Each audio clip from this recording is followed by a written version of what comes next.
Hello friends, welcome back my channel. Corona virus को लेकर कुछ सवाल। कोरोना वायरस कब ख़त्म होगा? कब तक लगता रहेगा वैक्सीन? नाइट कर्फ्यू लगने से क्या होगा? एक्सपर्ट से जानने के बाद मैं आप लोगों के बीच में ये वीडियो लेकर आया हूँ। अगर दोस्तों मेरे चैनल पर नए हैं तो प्लीज़ सब्सक्राइब करें, वीडियो पसंद आए तो प्लीज़ लाइक करें। आइए शुरू करते हैं। दोस्तों, सरकार की कोशिश है कि जल्द से जल्द सभी को इसमें शामिल किया जाए। अगर केस बढ़ने की बात करें तो कहीं ना कहीं लोगों की लापरवाही की वजह से इतनी तेज़ी से केस बढ़ रहे हैं। दोस्तों, कोविड के बढ़ते संक्रमण ने एक बार फिर से आम लोगों के साथ सरकार की भी चिंता बढ़ा दी है। कोविड प्रोटोकॉल में बढ़ती जा रही थोड़ी सी लापरवाही भी इसे रोकने के तमाम प्रयासों पर भारी पड़ रही है। देश में विश्व का सबसे बड़ा टीकाकरण अभियान चल रहा है। 45 वर्ष से अधिक लोगों को वैक्सीन लगाई जा रही है। केंद्र सरकार और राज्य सरकारों की ओर से कड़े फैसले लिए जा रहे हैं। तमाम तरह की सख्ती बरती जा रही है। देश के कई शहरों में बढ़ते संक्रमण को देखते हुए वीकेंड और नाइट कर्फ्यू लगाया जा रहा है। शिक्षण संस्थान वगैरह बंद हैं। इन तमाम प्रयासों के बावजूद कोरोना की रफ्तार बढ़ती जा रही है। महाराष्ट्र और पंजाब जैसे राज्यों में तो हालत और बुरी है। दिल्ली में भी मामले बढ़ते जा रहे हैं। ऐसे में लोगों के मन में इसको लेकर कई तरह के सवाल हैं। कोरोना आखिर कब खत्म होगा? नाइट कर्फ्यू लगने से क्या होगा? वैक्सीन के बावजूद संक्रमित क्यों होते जा रहे हैं? दिल्ली एम्स के डॉक्टर नीरज निश्चल ने आकाशवाणी को दिए गए एक साक्षात्कार में ऐसे सवालों के जवाब दिए हैं। तो आइए वो जवाब क्या है सुनते हैं। पहला सवाल, क्या अब समय आ गया है कि 45 वर्ष से कम उम्र के लोगों को भी वैक्सीन लगेगी? डॉक्टर नीरज, जिस तरह से कोविड के केस आ रहे हैं उनका संबंध वैक्सीन देने से नहीं। जिस एज ग्रुप के वैक्सीन दी जा रही है उन्हें वैक्सीन पहले दी जानी जरूरी है। वैक्सीन के लिए ऐसे लोगों को टारगेट किया जाए जिसमें गंभीरता ज़्यादा हो और संक्रमण का खतरा अधिक होता है। अगर ऐसी सभी एक ग्रुप के लोगों को वैक्सीन दी जाने लगेगी तो सभी को एक साथ वैक्सीन देने में समस्या आ सकती है। ऐसे में जो जरूरी वर्ग के लोग हैं वो छूट सकते हैं और इससे स्थिति खराब हो सकती है।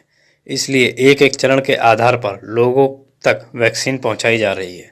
इसके अलावा सरकार की कोशिश है कि जल्द से जल्द सभी को इसमें शामिल किया जाए।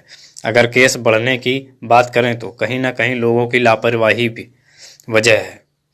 इतनी तेज़ी से केस बढ़ रहे हैं, इसके लिए सभी को कोविड नियम का पालन को करने को कहा जा रहा है। दूसरा सवाल, कब खत्म होगा कोरोना? कब तक लगती रहेगी वैक्सीन? दोस्तों, वायरस को देखकर लगता है कि वह इतनी जल्दी जाने वाला नहीं है। इसलिए कह सकते हैं कि जिस तरह से सीजनी फ्लू के लिए वैक्सीन लगती है, कोरोना के लिए भी लगती रहेगी। हालांकि समय के साथ ही स्थिति और स्पष्ट हो पाएगी, लेकिन मानकर चलिए अगले 2-3 साल तक वैक्सीन की डोज लेते रहनी पड़ेगी। चौथा सवाल, वैक्सीन के बावजूद संक्रमित हो जाएं तो वायरस से निपटने में टीका कितना मददगार होगा? जब महामारी शुरू हुई तो लोगों के मन में एक ही सवाल था कि कोरोना की वैक्सीन कब आएगी।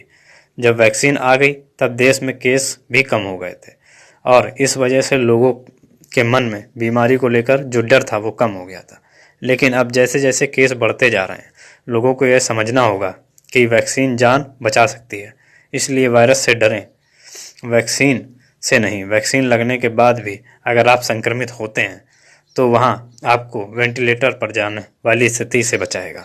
जो लोग गंभीर रूप से संक्रमित हो जाते हैं, ऐसे लोगों को वैक्सीन से इम्यूनिटी मिलेगी। सवाल नंबर 5, कई लोग सोचते हैं कि वैक्सीन एक मैजिक डोज है, लगवा लिया तो संक्रमण नहीं होगा। कई लोगों को लगता है कि वैक्सीन लगवाने के बाद कभी कोविड नहीं हो सकता। ऐसा नहीं है। इसे ऐसे समझें, एक होता है संक्रमित होना और दूसरा होता है बीमारी होना। वैक्सीन का प्राइमरी रोल बीमारी होने से बचाना है। यानी अगर बीमार होते हैं तो यह एक गंभीरता कम करेगी, लेकिन वैक्सीन के बाद भी संक्रमित हो सकते हैं। वैक्सीन का मतलब ये नहीं कि आपको संक्रमित नहीं होंगे, यह आपको बीमार होने से बचाएगी। कोई भी वैक्सीन 100% तक प्रभावित नहीं होती। इस बात का ध्यान रखना है कि अगर कोई संक्रमित है तो दूसरों से संक्रमण फैलता है। इसलिए मास्क लगाकर रखें, सुरक्षित दूरी का पालन करें और हाथ साफ करते रहें। सवाल नंबर 6, भीड़ दिन में ज़्यादा होती है, फिर नाइट कर्फ्यू से क्या फ़ायदा। यह सरकार और प्रशासन की एक तरह की रणनीति है, चूँकि पूरी तरह लॉकडाउन नहीं लगा सकते, इसलिए जो पहले काम जरूरी है उन पर रोक लगाया जाता है। इससे एक तरह की चेतावनी या फिर अपील कहा जाता है कि लोग वायरस के खिलाफ सतर्क रहें। आप देख सकते हैं कि बहुत ज़रूरी होता है कि तभी कर्फ्यू लगाया जाता है। जब तक जनता का सहयोग नहीं मिलेगा तब तक वायरस को नहीं हराया जा सकता। पूरी तरीके से लॉकडाउन ना लगाना पड़े, इसके लिए लोगों को समझना होगा। एक दिन हो या रात, बेवजह बाहर ना जाएं, फेस पर मास्क लगाएं और कोविड नियमों का पालन करें।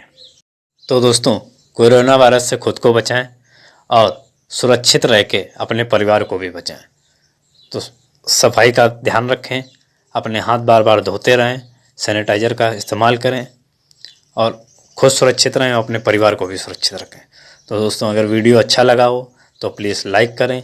अगर ऐसे ही आपके भी कुछ सवाल हैं तो प्लीज़ कमेंट बॉक्स में कमेंट करें, सब्सक्राइब करें। Thank you.